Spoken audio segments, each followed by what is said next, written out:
Remember your first day? Remember. The scars that won't let me forget. Just let me bleed in the infirmary, bastards. Yeah, I remember that. I had to defend myself, though, eh? Bloody massive, that Charlie. And hands like shovels. Yeah, but I gave him a cauliflower ear, though, didn't I, eh? Well, aye. His face was priceless. Yeah. They banned them metal trays after you did that.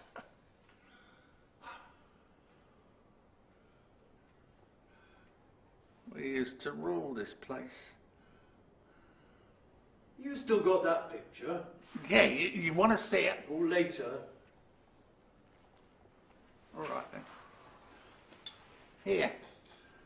You heard anything from your family recently? Kirsty's planning to marry some greasy mechanic. Sounds like she's happy anyway, and that's what matters.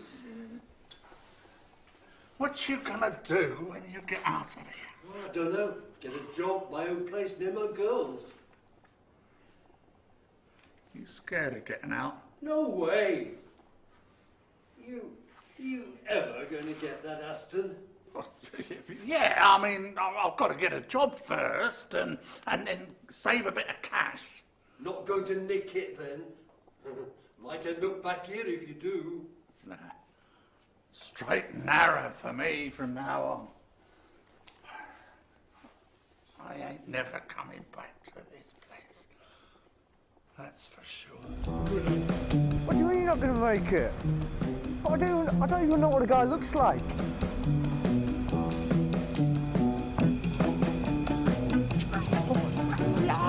Yes, it is, and it's nice to meet you. Look, I'm sorry, but I'm late for a very important interview in there.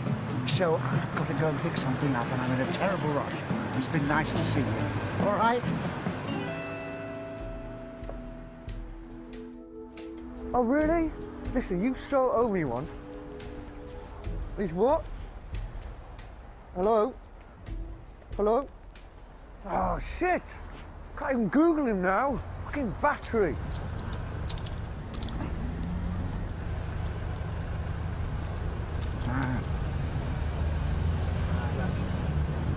Here, I'll do it. Take that. When I pop my clogs, you won't have to worry about doing things like that. And find yourself a nice young man to fuss over. So you'll be all right? Stop fussing about it. I'm gonna wait here and I'll have a coffee in there. Really? Yeah, why not? It looks a bit, you know, upper streety. Upper streety is not a word, Jane. I will be fine. Off you go. Okay, fine. Well, then take those. Right. See you later, then. Yeah. Hi. Hi. I'm here to do an interview with... Yes, of course. Yeah. Great. Cool. You okay to chat here? That's fine. I won't keep you long. I'm just going to grab a coffee. Do you want anything? Well, a croissant would be very nice. Okay. No problem. Very kind.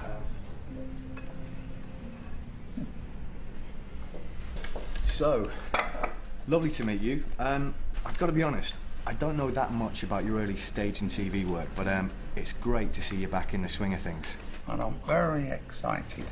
Because I've never done anything really like this before, so so I'm really looking forward to it. So didn't you once say that, you know, you'd only stop entertaining people when they carried you off stage in a body bag? Yeah, but you've got to say that, haven't you? You've got to give the fans something for their money. Well, you must be looking forward to working with Una Stubbs and Michael Aspel again.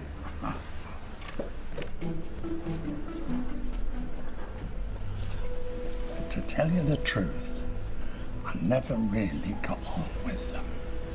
Now, Una, oh, she's a right one, you know, right? And you never know what sort of lines you're going to get from her on stage.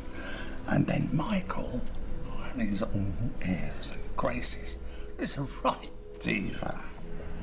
This is really interesting. And what about the show itself? Well, really, I'm the only talent that's in it. I'm holding it all together. And it's a little weak. This show's for charity, isn't it? So all the money's going to go to that. They always say that because they want the publicity. But the poor sods never really get anything out of it. Not when I've had my fee, anyway. Just one last thing before I let you go, Lionel. How did you get your first big break in showbiz? Well, I was quite lucky, really. I mean, in a funny sort of way. I was understudying a chap who was destined to be one of our great performers, and he fell one night, broke his leg in a few places, and I stepped into the shoes, and that was it, you know. Wow, he must have been gutted. Yeah, he was. Heartbroken. He tried to carry on, but his leg, well, it was never the same again. Whereas my career just took off, yeah.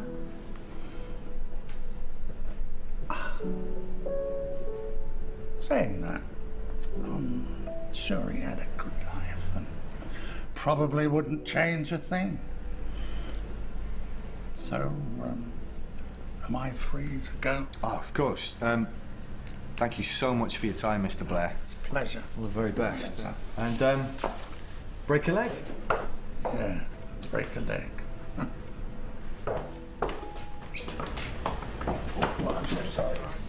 Who was that you were talking to? No, just some bloke who was talking about the weather. That was all, you know. Is that Lionel Blair? No, I don't think so. It is. Of course it is. No. Can we... Didn't you used to know him? Yeah. You know, back in the day when you were treading the boards. Can we go now? My leg's hurting me now. I want to get out of here. Okay. Oh.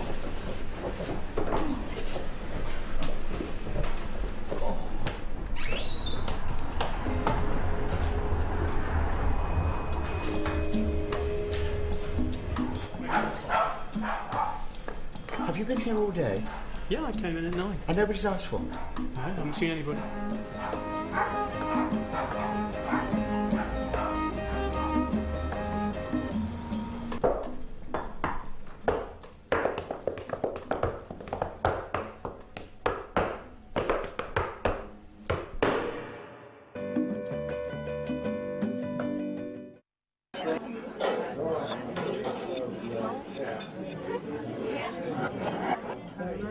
Good morning, Jim. How are we today? Worse than yesterday, better than tomorrow. Right, now make sure you drink that up.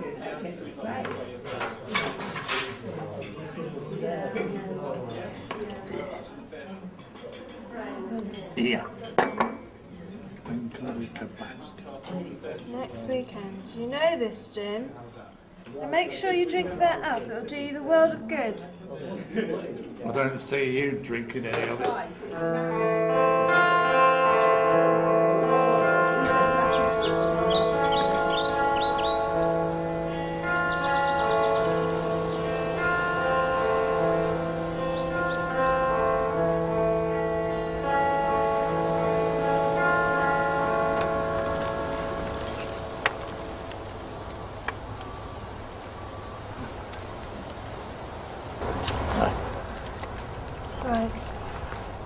Here we go. You've got 10 minutes. I'll wait by the car.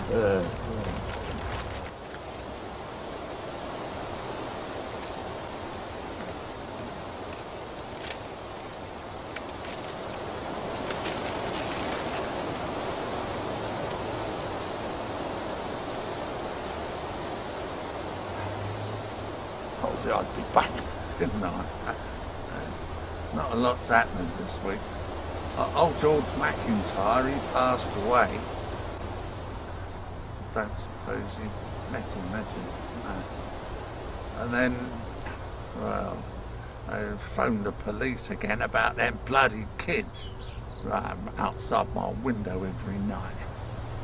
Don't suppose they'll do anything about it, though. Yeah, I've got you, lilies.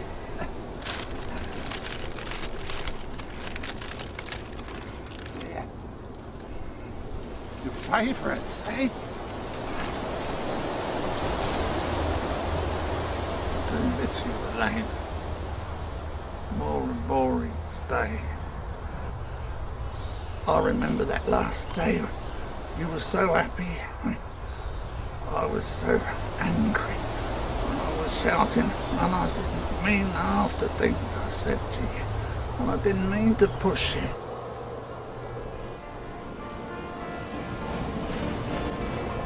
I'm sorry. It's my fault you're not here with us now. Mum and Dad, and they never let me forget it.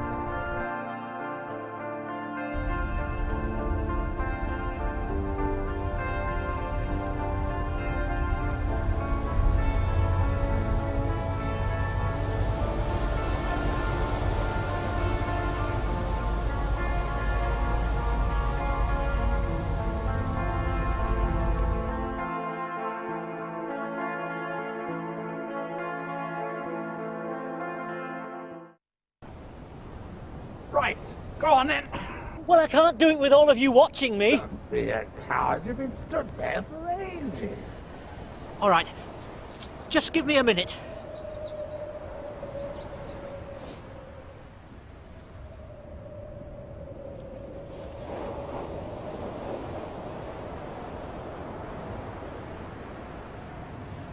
I go now. You had minutes. I beg your pardon. You're not English. I'm Polish. Why that matter? But you should have said. You drank that man's whiskey. Actually, it's fine. I'm really not that much of a big drinker. You touched my wife. What? Why? Obviously, there's been a misunderstanding here. How about we all just start all over again, hey? I no misunderstand. I come here to jump. I come before you. Oh, no, you don't, old chap. I'm awfully sorry, but I've been here for over 70 years, and no Polak is going to jump before me. Why? Why you speak me so? I come here to work and work hard. Too hard for an old Englishman to tell me what I can and cannot do. What were you saying? Englishman, you would not last 5 minutes on my chicken farm. Oh, you Poles wouldn't have lasted 2 minutes back in 1939 if we hadn't attacked the Germans. Stop! You offer me your place. Yeah, sorry, I know. But if my wife finds me... Oh, my God, Jesus Christ. If my wife, Margaret, could hear that, she would turn in her grave. Here am I, a full-blown, blooded Englishman who has fought for Queen and country, lost a toe in Argentina, and I'll be damned if I'm going to be denied my final hurrah by a Polish pillock, an immigrant who can't speak English. I speak English. Then why don't you go back? Listen, Colonel, we're not on to a witch hunt here. We just want to know what you can remember from last night. I suppose it must have started with a couple of drinks.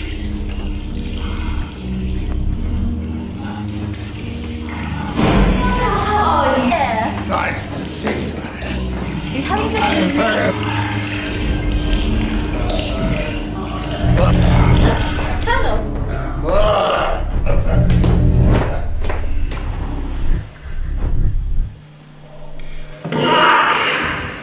So you see, I'm not sure how much good I can be to you, sir.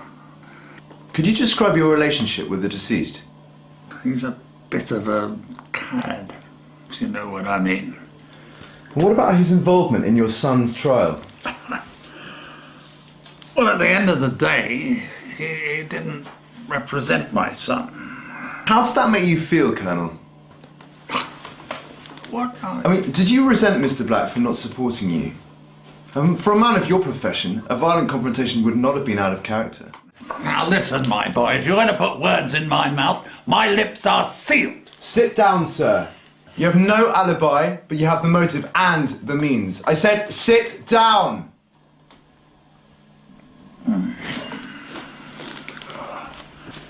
You really remember nothing else? Yes. That blackguard, that professor, the phony Professor Plume, he looked very uneasy during the evening. We'll look into it. You're free to go, Colonel, but we'll be in touch.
about being true to our original nature. And what indeed is our original nature? All a bit heavy for me, Grandfather. Look, how did this happen to you? I mean, you don't seem that... Whoosh! Was that a compliment? I mean, it just seems that underneath it all, you seem like quite a decent person. Whoosh! There goes another one. Great. Seriously, I want to know. Nothing drastic. Few things just unraveled. Surprising how quickly your circumstances can change when things start to go against you. But you have fun. Not really. Nothing more. Mates, friends. Not here.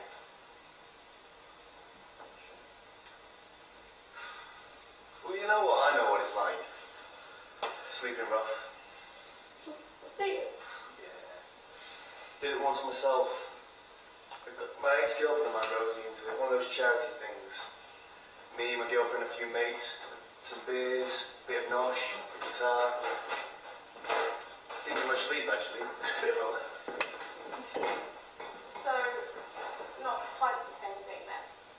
You weren't frightened and hungry and alone. No one kept asking you to move on. And you knew you were going home to a hot bath and breakfast at the end of the day. Yeah, look. You can stay here tonight if you want. Thank you kindly, sir. Okay, so I'll see you tomorrow. From here, But you will be. I might be. Then I might see you tomorrow. All right then.